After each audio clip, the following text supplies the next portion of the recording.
2014 के बाद राष्ट्रीय और अंतर्राष्ट्रीय स्तर पर भारत की उपलब्धियां किसी से छुपी नहीं है।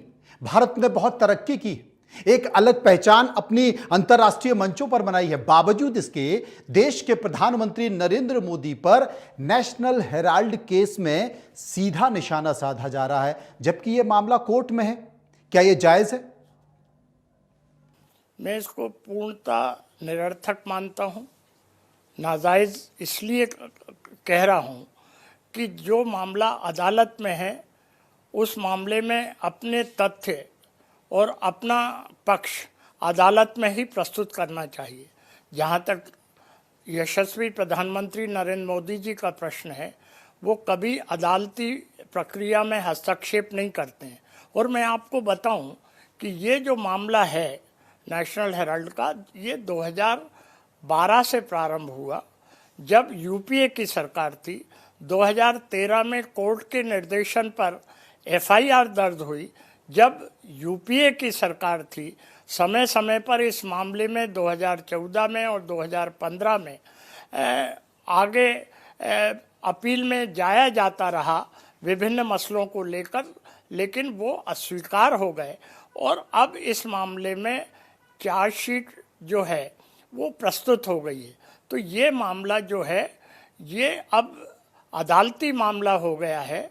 ये इस मामले में अब हमें सार्वजनिक कोई टिप्पणी नहीं करना चाहिए, ऐसा मेरा मानना है। रही बात नरेंद्र मोदी जी की, तो मैं आपको याद दिलाना चाहता हूँ कि नरेंद्र मोदी जी पर जब केस बनाए गए थे, मैं शब्द पे जोर दे रहा हूँ, उन पर जब केस बनाए गए थे तो उन्होंने हाय तौबा नहीं मचाई थी, उन्होंने चीख पुकार नहीं की थी सड़क पे आके, उन्होंने प्रदर्शन नहीं किया था।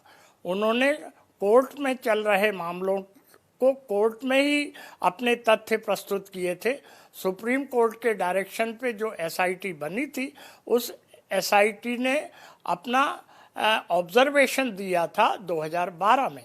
फिर उस ऑब्जर्वेशन के खिलाफ 2017 में गुजरात हाई कोर्ट में अपील दाखिल की गई, जो निरस्त हो गई।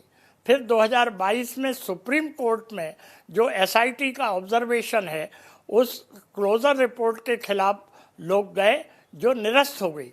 तो नरेंद्र मोदी जी ने अदालती मामले को अदालत के द्वारा ही सुलझाने में पहल की।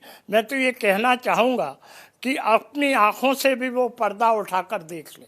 जो ये आरोप लगा रहे हैं उनके बारे में मैं ये एक शायर की कुछ लफ्ज़ इस्तेमाल करना चाहूँगा कि अपनी आँखों से भी वो पर्दा उठाकर देख ले, गैर की आँखों का तिनका उन्हें नज़र आता है। पर उपदेश कुशल बहु तेरे, जो उपदेश दे रहे हैं वो अपने ज़माने में क्या करते थे, उनका कितना इंटरफेरेंस था। मैं उन सब चीज़ों को, क्योंकि मैं ओथ से बंधा हुआ हूँ, तो उजागर नहीं करना चाहता हूँ। लेकिन मैं ये कहना चाहता हूँ कि जिसका काज उसी को साजे। अदालत का काम है, अदालत को करने दीजिए। अदालत के मामलों में सड़कों में प्रदर्शन करना, कोर्ट के वर्डिक्ट पे क्या रोड का वर्डिक्ट लिया जा रहा है, ये सर्वथा। बहुत बहुत शुक्रिया करेंगे पचौरी जी, आपने हमसे बात की, इंडिया न्यूज से बात की। कुल मिलाकर बड़े संकेत दिए कि नेशनल हेराल्ड केस में कांग्रेस सड़कों पर उतरी हुई है, सड़कों पर विरोध प्रदर्शन कर रही है।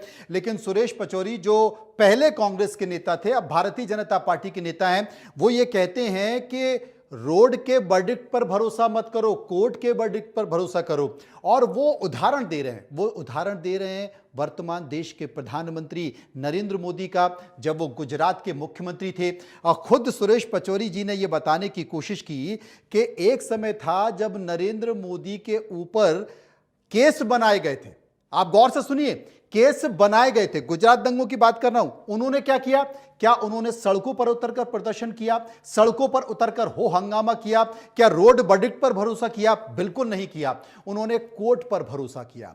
उन्होंने तमाम परेशानियों को झेला। वो रोड के वर्डिक्ट पर भरोसा ना करते हुए, हो हंगामा ना करते हुए, चिल्लाते ना हुए, विरोध प्रदर्शन ना करते हुए कोर्ट में अपनी न्याय की लड़ाई लड़ी। और कोर्ट में अपनी न्याय की लड़ाई लड़ी, जीते, कई बार परेशान भी हुए। लेकिन कहते हैं ना कि सत्य परेशान हो सकता है पर पराजित नहीं।